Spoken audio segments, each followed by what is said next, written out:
नमाज ये तो सिर्फ 10 मिनट का काम है, और हज या उम्रा करना सिर्फ 10 दिन का काम है। पूरे महीने भर के रोजे रखना सिर्फ 30 दिन का काम है। कलमा पढ़ना तो सिर्फ 30 सेकंड का काम है। ज़कात देना है तो बस 2 मिनट का काम है, जेब में हाथ डाला निकाल कर दे दिया, बस चंद मिनट और चंद घंटों का काम है। 24 घंटे का इस्लाम क्या है?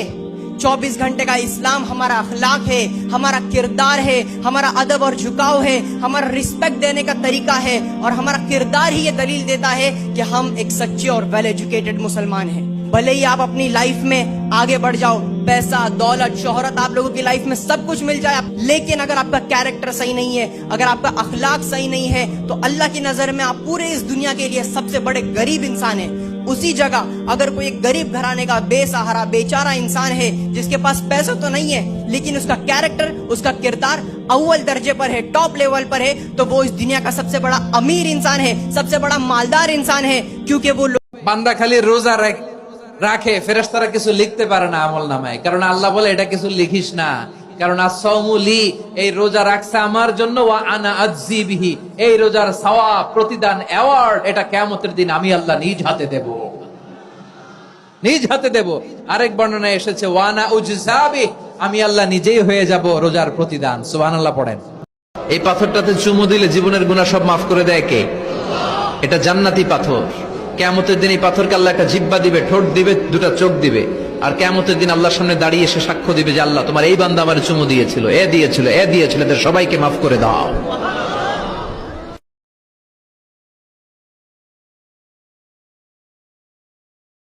আপনি কি ভেবেছেন আপনার নামাজ দিয়ে আপনি জান্নাতে যাবেন? আপনি তাহাজ্জুদ গুজার, সেজদা দিতে দিতে কপালে দাগ ফেলেছেন, এটা আপনারা জান্নাতে নেবে না। আপনি এলাকার সবচেয়ে বড় হাতেম তাই দানশীল, এই দানের ভরসায় বসে আছেন, কুশিন কালো ভাব। আমাদের নামাজ, আমাদের রোজা, আমাদের ইবাদত, এগুলোকে মিজানের পাল্লায় উঠালে কোনো ওজনই হবে না। তবে আমাদের একটা কৌশল জানা আছে, আমরা আল্লাহর রহমতের ভিখারি। আমরা সেদিন আগেই গুনার স্বীকৃতি দিয়ে দেব। আমরা বলবো আল্লাহ তুমি প্রশ্ন করার আগে তোমার একটা কথা বলি, আমারে কিছু জিজ্ঞেস করো না, আমি সব করেছি। এমন কোন পাপ নাই যে পাপ আমারে দিয়ে হয় নাই। তোমার রহমত দিয়ে তুমি জান্নাতে পাঠাবা, তোমার দয়ায় জান্নাতে যেতে চাই, আমল দিয়ে না। পারবেন বলতে? কিয়ামতের দিন আমরা বলবো আল্লাহ আমার আমল দিয়ে জান্নাত চাই না, আমি তোমার দয়া দিয়ে জান্নাত চাই। তোমার দয়া ছাড়া আমার কোনো উপায় নাই।